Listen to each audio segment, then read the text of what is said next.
Eu sou formada em Ciências Físicas Biológicas e meu intuito de fazer essa profissão era na área de pesquisa marinha. Só que quando eu fui para os laboratórios, eu tinha alergia aos frutos do mar, a tudo que eu mexia tinha alergia.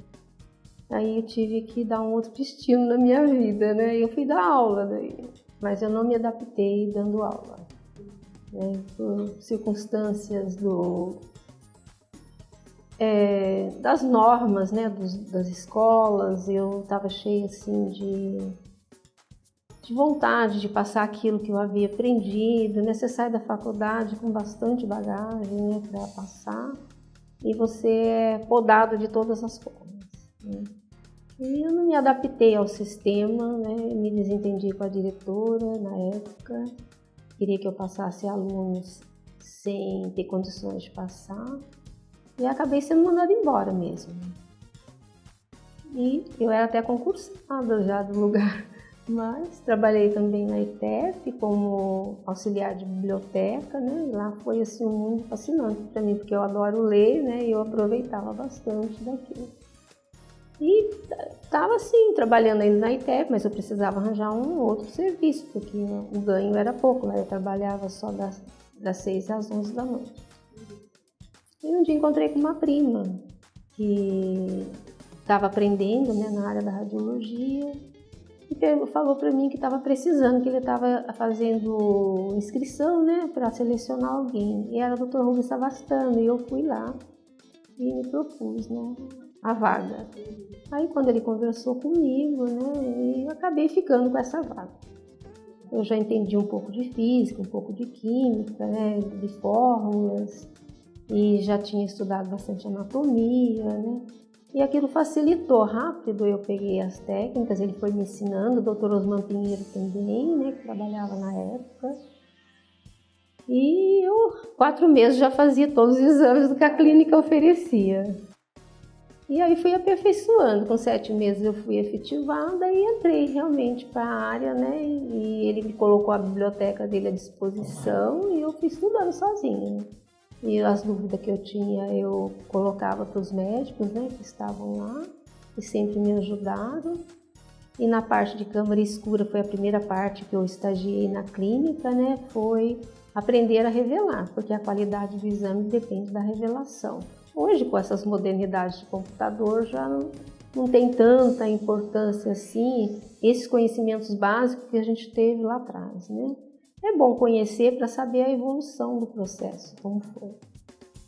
E eu aprendi a revelar a qualidade no exame, reconhecer a imagem que você radiografa, aí você vai ficando um expert, né, na anatomia normal, que você tem que ter em mente, né, e ter a imagem espacial do que você está fazendo.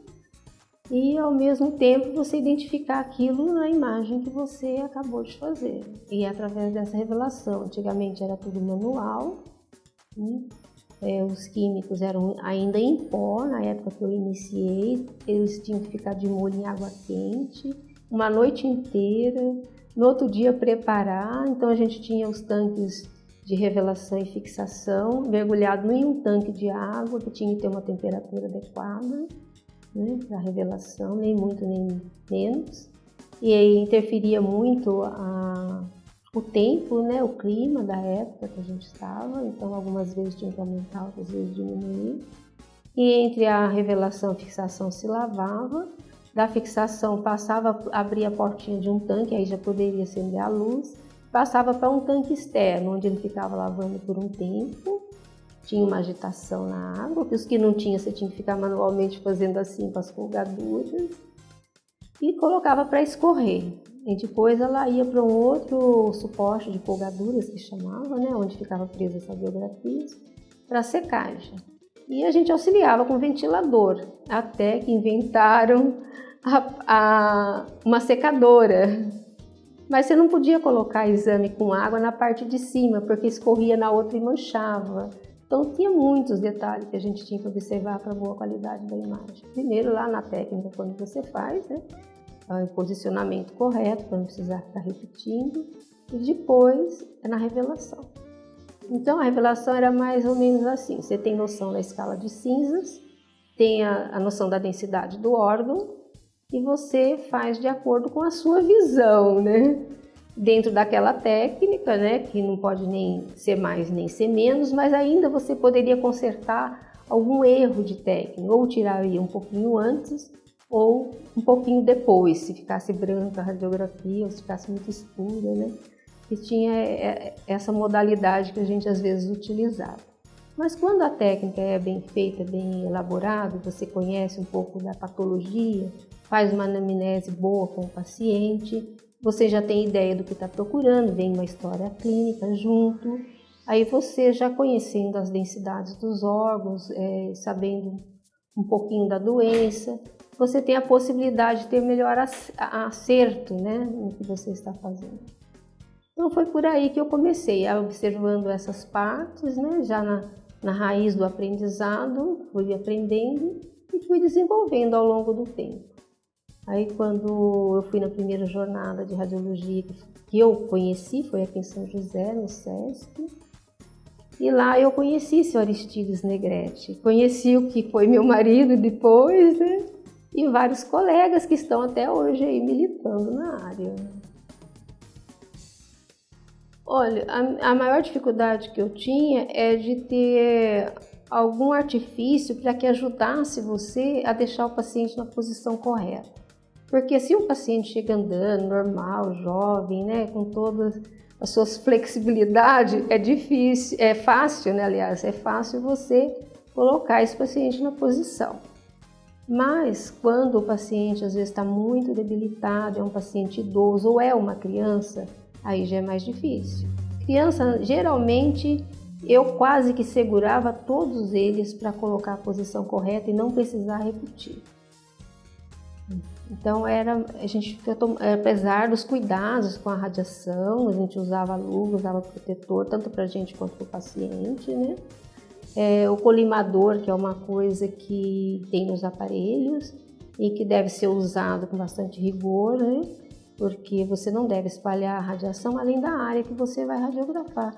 E o que eu vejo hoje, né? Vou aproveitar aqui o gancho da conversa, as pessoas, por estar na radiologia digital, eles não se preocupam com o diafragma, né? Vai fazer um seio da face e abre o diafragma como se fosse fazer um pulmão. Muitos técnicos, eles nem perguntam por que você está fazendo o exame, não existe mais anamnese, pelo menos nos lugares que eu frequento de vez em quando preciso. Não existe mais isso. Eles simplesmente mandam você trocar de roupa quando é necessário, e coloca você lá na estativa e simplesmente manda você respirar e expirar ou segurar, dependendo da natureza do exame. Na verdade, nem cumprimentam você quando... Então está muito impessoal. E isso acho que dificulta muito o trabalho do técnico. Na medida que você interage com o paciente, ele tem confiança em você. Ele sabe que você está fazendo algo que vai beneficiar no diagnóstico dele. Então, acho que falta um pouco mais de amor da parte de quem executa o trabalho. Então, eu sou uma pessoa que sou bastante criativa. O Alexandre conhece bem esse meu lado, né? Que a gente trabalhou junto na URC. E eu sempre inventei um jeito de fazer o melhor possível. Todas as caixinhas de isopor que desocupava na clínica, eu catava. Eu era chamada de lixeira lá. Tudo que ia para o lixo eu pegava. E aí eu ficava em casa, levava para casa, lavava tudo direitinho, né, aqueles materiais. E eu ia imaginando para cada área do corpo o calço que eu precisava para fazer o posicionamento correto sem o paciente mexer. Então eu tinha calço para todos os dedos da mão, eu tinha calço para fazer pé, para fazer joelho, para fazer toda a parte ortopédica e também para a parte neurológica, porque criança geralmente não para. Eu fazia as caixinhas de acordo com a idade, vários tamanhos, e colocava as crianças ali dentro e com uma fronha que a gente tinha disponível na sala, eu fazia a contenção. Dificilmente eu perdi uma radiografia. Então eu usava sempre de artifícios, né, que eram baratos, não gastavam nada, ia para o lixo, né? Eram saquinhos de areia para colocar quando você precisava de um peso, né? Você está radiografando um joelho, você coloca os calços na posição correta e contém com um saquinho de areia, que idoso também não fica muito na posição, né? Eles não têm mais aquela flexibilidade, né? E às vezes você precisa usar de artifícios. Então eu não tinha muita dificuldade. Eu tinha já um conhecimento razoável de anatomia, sabia o órgão, as angulações, né, que tem que ser executadas. E cada paciente é de um jeito. Você tem que pegar a anatomia que você tem em mente, né, a anatomia normal, e jogar em cima daquilo que o paciente está te apresentando. Nem sempre o que vem em livro é o que é o correto naquele momento, naquele determinado exame. Então eu sempre trabalhei desse lado, eu sempre fui de inventar coisas, né, e fazer. E tudo dava certo, assim, de não dar certo mesmo, os mais difíceis eram as uretrocistografias. E às vezes o paciente ficava inibido e às vezes alguns não urinavam, mas não era por motivo assim de não deixar o paciente à vontade, porque eu sempre conversei com o paciente, sempre expliquei tudo que ia ocorrer no exame, até as crianças. Eu trabalhei muito com pediatria, e até as crianças eu explicava todo o exame, o que ia fazer. A uretrocistografia é um exame doloroso, porque você tem que passar sonda, injetar contraste, fazer com radiografia com a pessoa fazendo xixi, né? Então é desagradável, ninguém quer ficar, né, se mostrando as suas intimidades, é muito. Então eu fechava a porta, tinha um visor na porta. Quando era adulto eu pedia para dizer a hora que estava urinando. Quando é criança você fica olhando, a hora que faz você bate. Não tem outra alternativa, né? Não, também era tranquilo, mas quando alguém se destacava dentro do trabalho, aí às vezes começava alguns comentários, sempre você vê isso, em todo lugar você vê isso, né? Um comenta uma coisa, comenta outra. Mas eu nunca levei nada disso em consideração quanto à minha pessoa. Eu procurava resolver, eu estava ali para trabalhar e servir ao paciente, que se não tiver paciente a clínica não decola, você sabe disso. Então a gente tem que tratar o melhor possível o paciente, né? Interagir nessa área. E os colegas do trabalho você vai convivendo na medida do possível, né? Até que uma hora eles entendem que todos têm que trabalhar em conjunto, né? Eu acho que quando você trabalha em equipe, rende muito mais. Então, se você mostra assim, uma pessoa interessada em estar ajudando tanto no crescimento da clínica como no crescimento da execução dos exames o melhor possível, sempre você acaba adquirindo um destaque maior, né? Não porque você quis, mas porque são as circunstâncias que levam a isso, né? Então eu vejo mais ou menos desta forma. Você sabe que tem gente que é mais desleixada um pouquinho, tem outros que são mais cuidadosos, né? Mais perfeccionista, que é o meu caso, né? Que eu sou muito perfeccionista em tudo que eu faço. Então acho que o meu maior defeito é ser assim, mas eu também aceito os outros.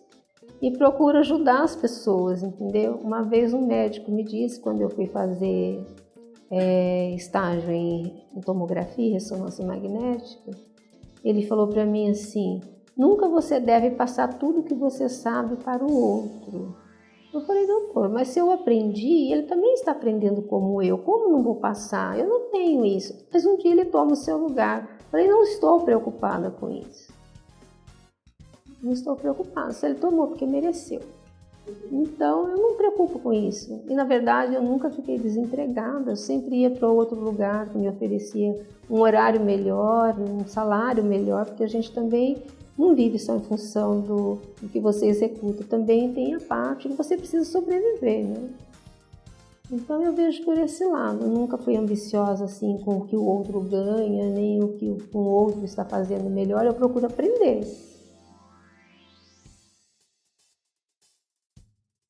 Então, isso aí foi uma luta constante, né, das associações, das federações que já existiam, né, no Brasil e no estado de São Paulo e o Rio, que eram os que tinham mais à frente, né. Depois veio Bahia também, que era bastante interessado, Goiânia, e assim foram somando os outros estados. E nessa época da regulamentação da profissão foi muita luta, né, dos técnicos, e era reuniões quase toda semana, né, e providenciava a lei e mudava a lei, né, um grupo achava que era melhor colocar algumas coisas que favorecessem de um lado e do outro você via que batia ao contrário, você tinha que mudar tudo, tinha estatutos para ser apresentados e aprovados. Então foi grande. Isso a gente fazia nos cursos que eram programados pela associação, federação, e eu tive a oportunidade de participar disso bem de perto, né? Que eu fui secretária por um período de 3 anos, né? E foi nessa época que regulamentou a profissão. Foram fatores externos políticos, que chegavam no Congresso, passavam por uma comissão e a outra engavetava. E aquilo foi anos virando assim. Aí, quando conseguiu desengavetar, pela acho que segunda vez, quem nos ajudou foi o Dr. José Coimbra de Castro, que era o médico aqui, na época deputado federal. Aí deu mais uma puladinha para frente o negócio. E depois tornou-se... Aí houve mudanças de governo, né? E foi na época do Tancredo, né? Aquela confusão toda, entrou o presidente Sarney na época, né? E isso levou muito tempo para chegar nesse ponto, né? Desde que o Dr. Coimbra conseguiu tirar. E aquilo acabou sendo esquecido novamente. Aí a equipe de Goiânia, como está perto de Brasília, né? Para se deslocar, para ir atrás dos políticos, né? E conversar e explicar a situação, que a lei já estava lá há muito tempo. E até que um dia a filha do Sarney precisou de um exame e o técnico que foi fazer o exame conhecia o processo e participava, né? E até que deu essa ajudinha e colocou, ela conversou acho que com o pai, colocou na pauta do dia e ele acabou assinando. Entendeu? Foi mais ou menos assim no susto, entendeu? Porque senão eu acho que teria ficado por um bom tempo. Não sei se é isso, se já estava lá, mas o fato é que aconteceu isso, né? A gente não sabe, né? Por trás disso que é verdade ou não, né?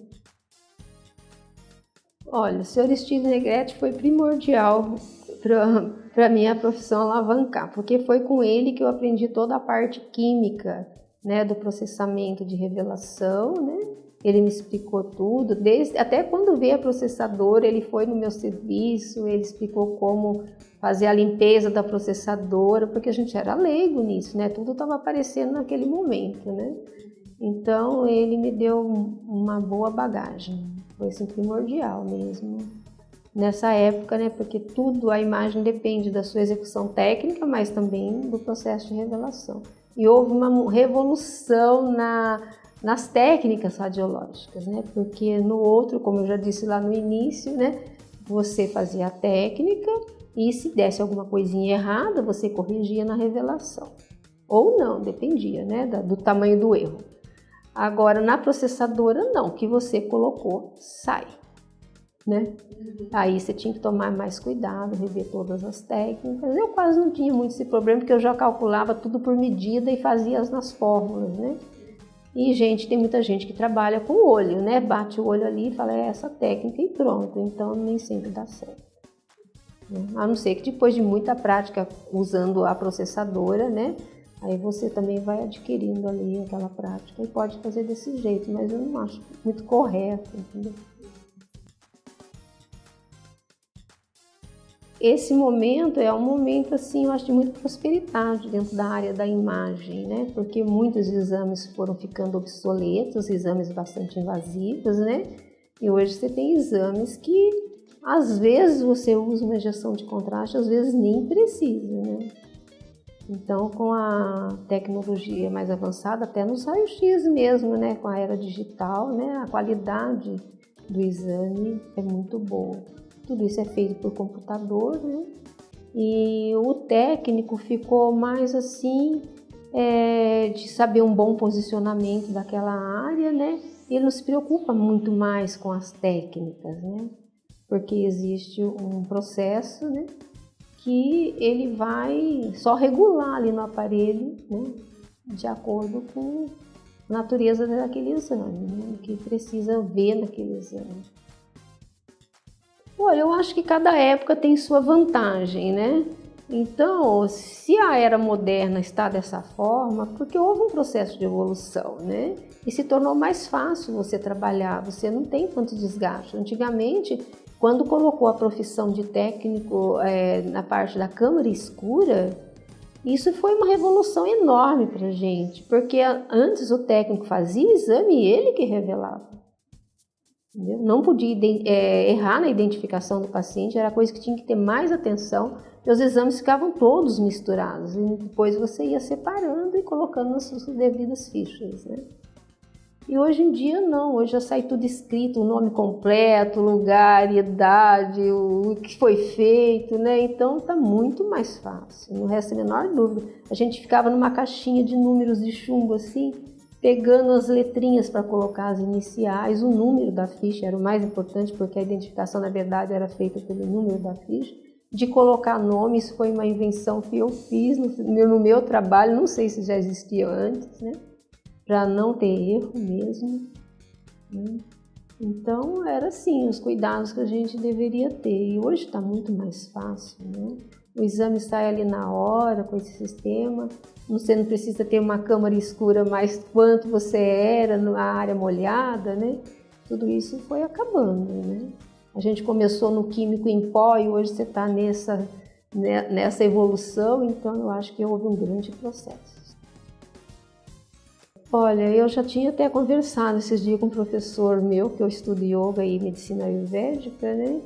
Que eu acho que daqui a um tempo a gente não vai precisar nem ter um cadáver mais para estudar anatomia, porque a imagem está tão avançada, né, em todos os níveis, né? E que você vai ver isso simplesmente na imagem e aprender, né? Vai facilitar muito, não que não precise de um corpo, né? Sempre vai precisar assim, de um corpo de verdade, eu acho, né? Para assim você executar, mas não mais para aprender tudo ali. Precisa dos simuladores, como a gente está vendo hoje na área de dirigir, né? Eu acho que vai ser mais ou menos nesse processo, porque tudo está sendo de uma forma bem próxima mesmo do real. Eu recentemente não, uns 2 anos, eu ganhei uma bolsa para fazer na Faculdade de Medicina em São Paulo, na Paulista, né? Um curso de anatomia do movimento, por eu fazer yoga, né? Era voltado para essa parte, tanto a parte neurológica, nervosa, né? Muscular. Então foi muito interessante, mas você tinha que passar 12 horas na sala de anatomia, com aquele cheiro, nossa, era triste. Depois que eu me aposentei, né? Eu aposentei muito jovem, hoje eu estou com 65 anos, eu aposentei com 48, eu trabalhei mais 7 anos depois de aposentada, e as circunstâncias da vida vai te colocando em outros rumos, né? E aí eu conheci um grupo que estava iniciando um estudo sobre isso, e eu resolvi, porque a gente é uma pessoa integral, a gente só vê a nossa parte física que a gente enxerga, mas a gente tem uma parte sutil, né, que nós não enxergamos. Muita gente fala que é a aura, cada um dá o seu nome que quiser, né? Então agora eu estudo esse campo, que é um campo energético, né?